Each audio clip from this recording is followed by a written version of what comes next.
Inna hadhihi ummatukum ummatan wahidatan wa ana rabbukum fa'budun.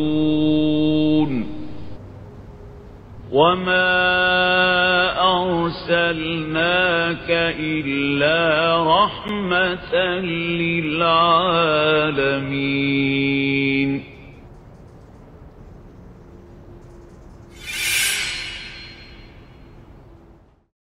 أعوذ بالله من الشيطان الرجيم. بسم الله الرحمن الرحيم. الحمد لله رب العالمين. اللهم صل على محمد وآل محمد. Rabbana zidna ilman wa alhiqna bis salihin. Assalamu alayka ya Rasulullah. Assalamu alayna wa ala ibadillah salihin. Wassalamualaikum warahmatullahi wabarakatuh. Seorang bertanya, kapan kita mengucapkan subhanallah dan kapan kita mengucapkan masya Allah? Ikhwan akhwat yang dirahmati Allah, pada saat seorang menisbatkan kepada Allah yang tidak layak, atau dia menuduh Allah dengan tuduhan-tuduhan yang tidak benar, seperti orang yang mengkambing hitamkan takdir Allah, padahal takdir Allah merupakan takdir yang penuh dengan kemuliaan, aturan-aturan yang jelas. Tapi manusia yang melanggar takdir terkena cobaan musibah akibat ulah perbuatannya. Kemudian dia menyalahkan takdir Allah. Ini perbuatan yang tidak benar. Atau orang-orang yang mensifati Allah dengan sifat-sifat yang tidak layak. Mengatakan bahwa Allah beranak, Allah beristri. Ini merupakan sifat-sifat yang tidak layak bagi Allah. Atau orang berbicara tanpa dasar kebenaran. Mengatasnamakan Allah, mengatasnamakan Rasulnya, mengatasnamakan juga agama Allah. Maka orang-orang semacam ini, atau orang-orang yang menisbatkan yang tidak layak bagi Allah, ucapan yang tepat kita mengatakan subhanallah. Seperti Al-Quran mengatakan subhanallahi amma yasifun, maha suci Allah dari apa-apa yang mereka sifati. Jadi tasbih adalah tanzih, kita mensucikan Allah dari segala yang tidak layak. Kalau seorang mengatakan bahwa si fulan mencuri takdir Allah, kita mengatakan subhanallah. Kamu telah mengucapkan ucapan yang penuh dengan kebohongan. Begitu juga ketika orang-orang musyrik meminta Rasul untuk mengadakan mukjizat-mukjizat sesuai dengan permintaan mereka. Nabi mengatakan subhana rabbi hal kuntu illa basyarar rasul. Maha suci Tuhanku.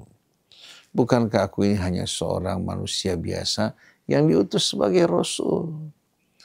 Adapun mukjizat semua datang dari Allah, bukan aku yang melakukan. Tapi semua itu terjadi atas izin Allah subhanahu wa ta'ala. Adapun masya Allah, pada saat kita menjumpai satu nikmat yang Allah berikan pada seseorang, atau nikmat yang Allah berikan kepada kita, pada anak kita, keluarga kita, atau kesuksesan yang Allah anugerahkan buat kita. Lalu seorang memuji kita atau memuji anak kita tanpa menyebutkan nama Allah, maka ucapkan segera masya Allah. La quwwata illa billah. Begitu juga di saat Anda menyaksikan anak seseorang menarik Anda, jangan lupa katakan masya Allah, tabarakallah. Jangan Anda memuji anak tersebut atau memuji nikmat yang ada pada saudara Anda tanpa menyebutkan kehendak Allah. Karena ucapan Anda bisa menjadi petaka. Nikmat yang tadinya dalam keadaan baik dan sehat bisa saja pergi dan meninggalkan. Oleh karena itu ketika pemilik kebun, sebagaimana diceritakan dalam suratul Kahfi, yang lupa kepada Allah, membanggakan kebunnya, membanggakan kemuliaannya, dan dia mengatakan tidak mungkin semua ini akan hancur.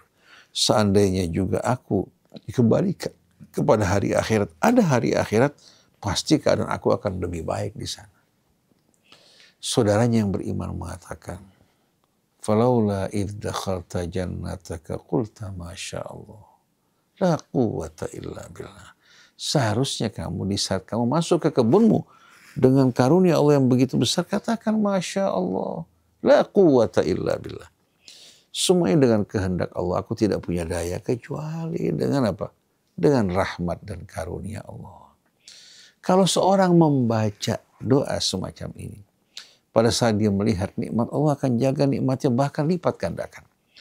Tapi pada saat orang lupa untuk mengucapkan Masya Allah, bahkan bukan hanya lupa, dia tidak menyebutkan Masya Allah, dikembalikan kepada usahanya, maka rahmat keberkahan pada nikmat yang dia lihat akan pergi meninggalkan dia. Seperti orang memandang anak yang menarik tanpa menyebutkan Masya Allah, nggak lama kemudian anak tersebut sakit. Atau seorang katakan memiliki seekor hewan yang begitu menarik, dipuji-puji tanpa menyebutkan nama Allah, akhirnya hewan tersebut mati. Jadi ingat, semua nikmat, semua kebaikan berasal dari Allah. Sedangkan keburukan tidak kembali kepada Allah Subhanahu wa ta'ala, tapi keburukan akibat dari perilaku manusia yang tidak benar. Seperti orang terkena sifilis karena dia berbuat zina. Kalau dia tidak melakukan perzinahan, tidak akan kena penyakit tersebut. Orang yang terkena HIV juga akibat penyimpangan dan pelanggaran.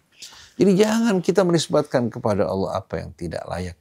Tapi segala kebaikan, kemuliaan seluruhnya berasal dari Allah Subhanahu wa ta'ala. Masya Allah.